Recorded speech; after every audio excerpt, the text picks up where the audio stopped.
Halo, assalamualaikum teman-teman. Salam hebat luar biasa. Pada kesempatan kali ini, kelompok kita akan menjelaskan tentang materi kepuasan kerja. Pengertian kepuasan kerja.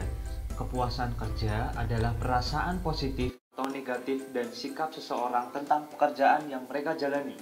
Kepuasan kerja mencerminkan bagaimana perasaan seseorang tentang pekerjaan mereka secara keseluruhan. Beberapa pengertian kepuasan kerja menurut para ahli, yaitu yang pertama, vertical rival. Kepuasan kerja merupakan evaluasi yang dilakukan karyawan untuk menggambarkan perasaan senang atau tidak senang, puas atau tidak puas dalam bekerja. Yang selanjutnya ada dari John Locke. John Locke mendefinisikan kepuasan kerja sebagai suatu tingkat emosi yang positif dan menyenangkan bagi individu. Dengan kata lain, kepuasan kerja adalah suatu hasil perkiraan individu terhadap pekerjaan atau pengalaman positif dan menyenangkan bagi dirinya. Yang ketiga ada Gibson. Kepuasan kerja merupakan perasaan menyenangkan yang dikembangkan para karyawan sepanjang waktu mengenai segi pekerjaannya. Sikap itu berasal dari persepsi karyawannya tentang pekerjaannya. Kepuasan kerja berpangkal dari berbagai aspek seperti upah, kesempatan, promosi, dan rekan kerja.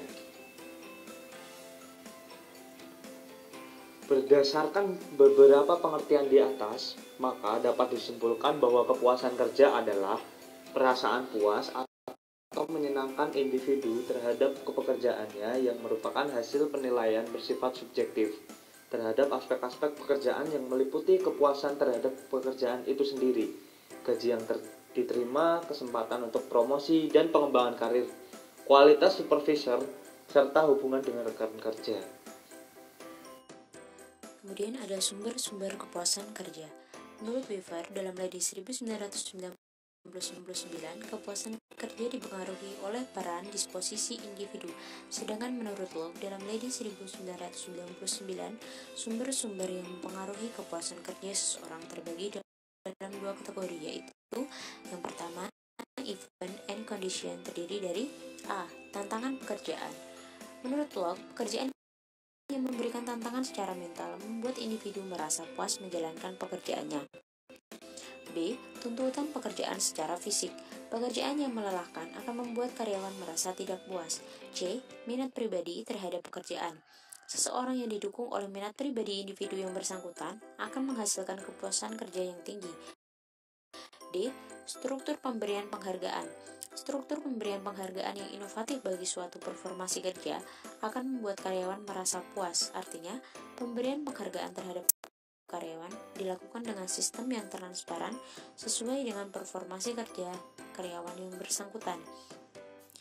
Kedua, ada agent. Terdiri dari A. Self, karyawan sebagai seorang individu, keyakinan diri yang sangat tinggi dan kondusif dalam menciptakan kepuasan kerja, karena individu dengan keyakinan diri yang tinggi merasa mampu melakukan suatu tugas atau tingkah laku tertentu dengan berhasil. Yang B, ada supervisi, rekan kerja, dan bawahan. Individu akan merasa puas dengan rekan sekerja yang mampu membantunya untuk mendapatkan penghargaan. Yang C, institusi dan manajemennya. Individu akan merasa puas dengan institusi yang mempunyai kebijakan dan prosedur yang desain sedemikian rupa supaya individu yang ada di dalamnya mampu meraih penghargaan sesuai dengan hasil yang dicapainya dalam tugas atau pekerjaan yang diemban kepadanya. Pembahasan yang selanjutnya ialah teori kepuasan kerja dalam organisasi. Yang pertama ada teori pertentangan.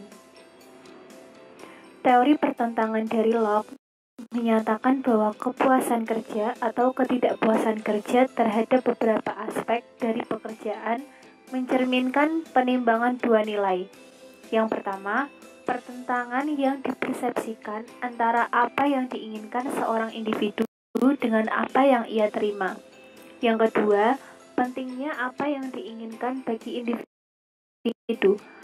Kepuasan kerja secara keseluruhan bagi seorang individu adalah jumlah dari kepuasan kerja dari setiap aspek pekerjaan dikalikan dengan derajat pentingnya aspek pekerjaan bagi individu.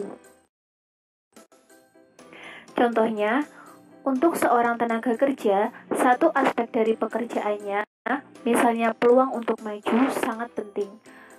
Lebih penting dari aspek-aspek pekerjaan lain, misalnya penghargaan. Maka, untuk tenaga kerja tersebut, kemajuan harus dibobot lebih tinggi daripada penghargaan. Menurut Locke, seorang individu akan merasa puas atau tidak puas merupakan suatu yang pribadi, tergantung bagaimana ia mempersepsikan adanya kesesuaian atau pertentangan antara keinginan-keinginannya dan hasil keluarannya. Tambahan waktu libur akan menunjang kepuasan tenaga kerja yang menikmati waktu luang setelah bekerja, tetapi tidak akan menunjang kepuasan kerja seorang tenaga kerja lain yang merasa waktu luangnya tidak dapat dinikmati. Teori yang kedua ada model dari kepuasan kerja bidang atau bagian. Menurut model Lawler, orang akan merasa puas dengan bidang tertentu dari pekerjaan mereka, misalnya dengan rekan kerja, atasan, ataupun gaji, jika jumlah dari bidang mereka persepsikan harus mereka terima untuk melaksanakan kerja mereka sama dengan jumlah yang mereka persepsikan dari yang secara aktual mereka terima. Misalnya, persepsi seorang tenaga kerja terhadap jumlah honorarium yang seharusnya ia terima berdasarkan unjuk kerjanya dengan persepsinya tentang honorarium yang secara aktual ia terima. Jika individu mempersepsikan jumlah yang ia terima sebagai lebih besar daripada sepatutnya yang ia terima, ia akan merasa salah dan tidak adil. Begitupun sebaliknya. Untuk menentukan tingkat kepuasan kerja tenaga kerja, Lawler memberikan nilai bobot kepada seseorang setiap bidang sesuai dengan nilai pentingnya bagi individu. Ia kemudian mengkombinasikan semua skor kepuasan bidang yang dibobot ke dalam satu skor total. Teori yang ketiga ada teori proses pertentangan.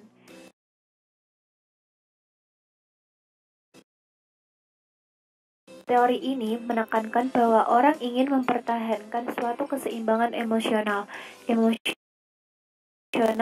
equilibrium. Teori proses pertentangan mengasumsikan bahwa kondisi emosional yang ekstrim tidak memberikan kemaslahatan. Kepuasan atau ketidakpuasan kerja memacu mekanisme fisiologikal dalam sistem pusat syaraf yang membuat aktif emosi yang bertentangan atau berlawanan. Dihipotesiskan bahwa emosi yang berlawanan, meskipun lebih lemah dari emosi yang asli, akan terus ada dalam jangka waktu yang lebih lama. Teori ini menyatakan bahwa jika orang memperoleh ganjaran pada pekerjaan mereka akan merasa senang sekaligus ada rasa tidak senang. Setelah beberapa saat, rasa senang menurun dan dapat menurun sedemikian rupa sehingga orang merasa agak sedih kemudian kembali ke normal. Ini demikian karena emosi tidak senang atau emosi yang berlawanan berlangsung lebih lama. Berdasarkan asumsi bahwa kepuasan kerja bervariasi secara mendasar dari waktu ke waktu. Akibatnya ialah bahwa pengukuran kepuasan kerja perlu dilakukan secara periodik dengan interval waktu yang sesuai. Selanjutnya yaitu ada dampak kepuasan kerja. Menurut Wexley and Luke 1977 menyatakan bahwa dampak yang ditimbulkan dari kepuasan kerja terhadap tingkah laku karyawan ada 4. Yang pertama yaitu performance atau kinerja. Kepuasan kerja dapat berpengaruh kinerja dari sumber daya manusia. Bila kepuasan kerja tinggi, maka kinerja para karyawan juga akan tinggi. Begitu pula sebaliknya. Yang kedua ada turnover. Kepuasan kerja mempunyai hubungan yang kuat dengan turnover. Hal ini dapat dilihat dengan banyaknya karyawan yang mengundurkan diri dari pekerjaan. Yang ketiga ada absentance. Sama seperti halnya turnover, tapi dilihat dari sisi banyaknya jumlah ketidakhadiran pekerja. Yang keempat ada union activity atau serikat pekerja. Kepuasan kerja juga berpengaruh pada serikat pekerja dan akan mempengaruhi aktivitas di dalam kelompok. Serikat pekerja hanya berlaku untuk karyawan yang bekerja secara tim. Meningkatkan kepuasan kerja.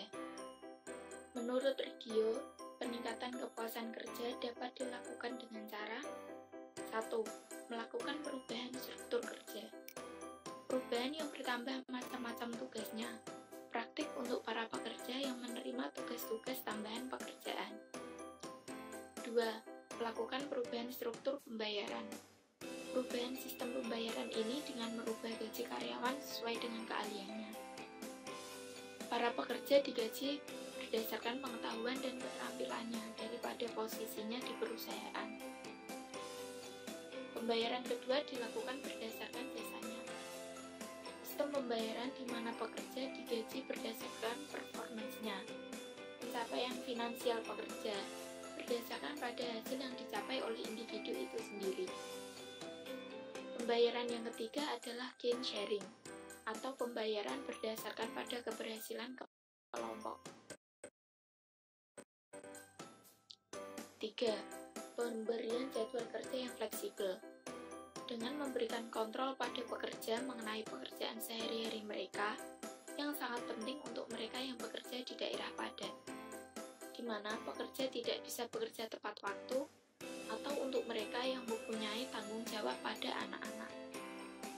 Compressed work week atau pekerjaan mingguan yang dipadatkan, di mana jumlah pekerjaan perharinya dikurangi, sedang jumlah jam pekerjaan perharinya ditingkatkan.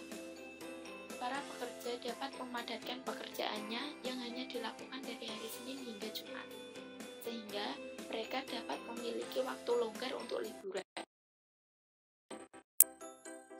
4. Mengadakan program yang mendukung. Perusahaan mengadakan program-program yang dirasakan dapat meningkatkan kepuasan kerja para karyawan. Video animasi ini disusun oleh Nurhaliza Masyitoh, Nur Fajril Hidayah, Unas Fasca Nabila, Indar Yusronal Abizar, Nailis Sa'adah,